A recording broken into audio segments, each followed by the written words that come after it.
Okay, so we're gonna have a lot of people that have big appetites, and I had a gift card and a whole bunch of stuff led to getting these steaks.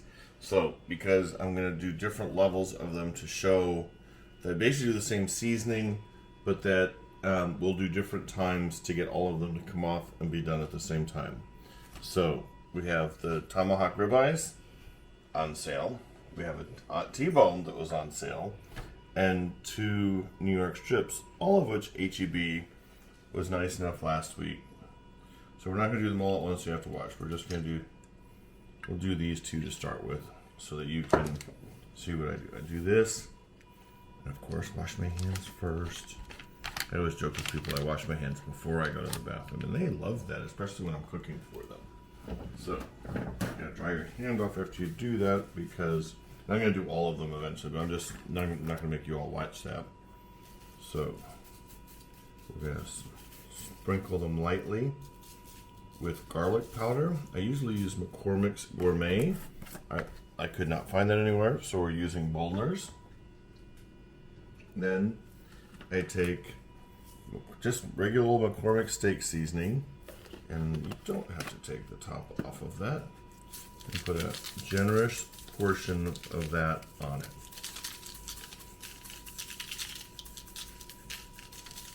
Now, in addition, there's a salt and pepper thing that I don't like to use too much of because it's a little bit salty, that I'll just put a light coating on the top with, and that gives it, because I don't think McCormick's is quite something. This is just a salt and pepper mix that you can get either online or there. So you pat those in. Now, the thicker steak, here's the part that most people forget. You have to go to this side and see enough of the balsamic vinaigrette came, and you just put this on.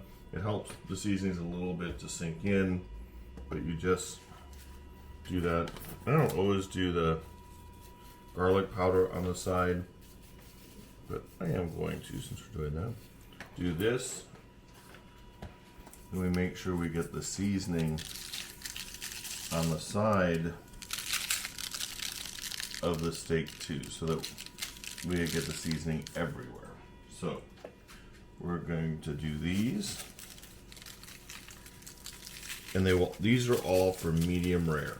If you want more than medium rare, you sort of have to go someplace else, because that's all I know how to cook. Actually, I know how to make it more, but if you want it more, you can put it in a microwave.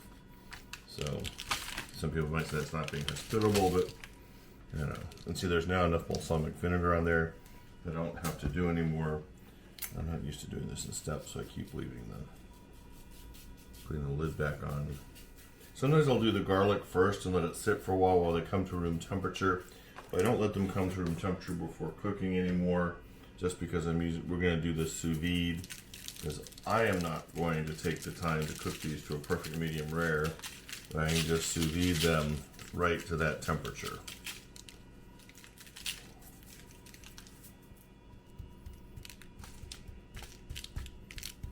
So there we go. And the back side with the bone, I don't bother with that, but I will take some of this and put it on the top just to make sure I cover it.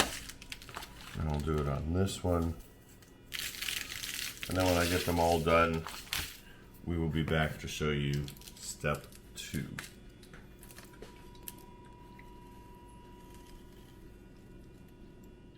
Okay, you notice I used the balsamic vinaigrette on that. Now if I'm doing another steak, like maybe a tri-tip or a tougher piece of meat, I will use soy, because that does the same thing. It also helps for that. So we put these in the bags, the vacuum sealed bags. We drop them to the bottom. We don't drop them, so you don't want to hurt the seal. I think I can put 2 in each of these pretty easily. But there is a catch doing this with the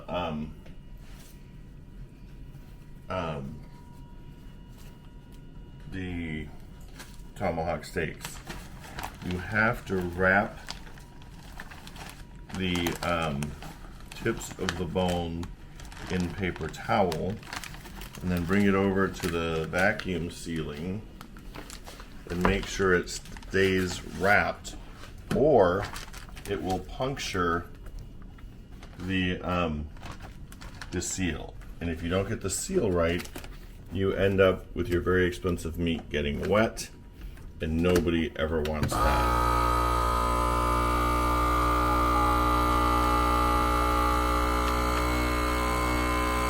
And again, it's an oversized bag, so I don't want to take a chance on it popping, and I just want to make sure it seals well. And you'll know once you get most of the oxygen out as it starts pulling together, and I didn't do it right. So I'm going to hit the seal right away and hope that stays. Because again, we're not putting this in the freezer, and you can see by that still moving that I didn't get there. Now what I will do with this one is I will just let it sit. Actually, it may be okay. Because remember, it only has to sit in the sous vide for a while, and I can probably leave that. So we'll come over to the sous vide and just do this a little differently. We'll put this in, and we'll watch it for a little bit just to make sure. Yeah, and I will just keep that part out of the water. And then that way, I will be in good shape. And if the seal up here breaks a little bit and it's there, I'll just make sure that I check the temperature on those when I take them out. Make sure they're there. This water is not yet to the right amount, so some things I've learned. I set it at 118 degrees, because then I'm going to put it on the grill on a very, very hot grill, and then I have 2 hours. These thick ones need 2 hours to cook all the way through. A regular 1-inch ribeye without a bone is 1 hour minimum to get it all the way through. But since I'm going to be going to church here in a second, I put them in, and that tells me the time it has been at temperature. So that's very important that I have that, so I know I'd at least get my 2 hours in. So we're going to get the rest of them put in, and actually we're not going to put the T-bone in because that's smaller. We'll wait to put that in an hour before we eat, and then we will be back with grilling. Talk to you soon. We'll be right back. To make this simple, this is one of the steaks. This is the T-bone. The T-bone is one of the most difficult pieces of meat to cook because you have two different types of meat on either side of the bone. So to get it perfectly cooked when one's thicker and bigger and whatever else is challenging, but the sous vide makes it very easy. So the grill, if you look, is up at about 550 degrees. If I were cooking them just straight on the grill, I'd have it at 700. So we open it. It's a big green egg, so we wait a second so if it flares, it doesn't, well, you know, burn me again. So you put this on, and you see it cooking. I'm going to leave it open because that'll make it actually a little bit hotter. And the whole intent right here is to char all the sugars on the outside of the meat, because the meat's done inside. It would taste okay now, but the char with all the salt and the sugars and everything else comes together, and that black crispiness, that's just really good. So we'll be right back. I should have left this running because this has only been about a minute, because this grill is hot enough I can't leave my hand in there or it hurts. So you always, the other thing is, you see the lines on there? I'm going to open this up to heat it up just a little bit more. That's it. It needs a little bit more than that, and we'll see here in a second what that is. But you use tongs, because if you use a spatula, you scrape off the seasoning from the outside. Yes, some of the flavor gets in, but if you don't use tongs, you take off a lot more of it.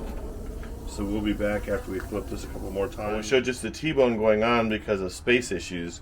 This is what they all look like coming off. Now we're going to cover them with foil for about 10 minutes so the juices reabsorb.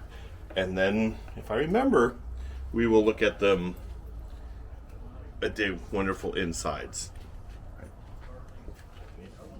Because I know very few people that should eat a whole one of these, I always cut them up. And that's not working. So, cut it up.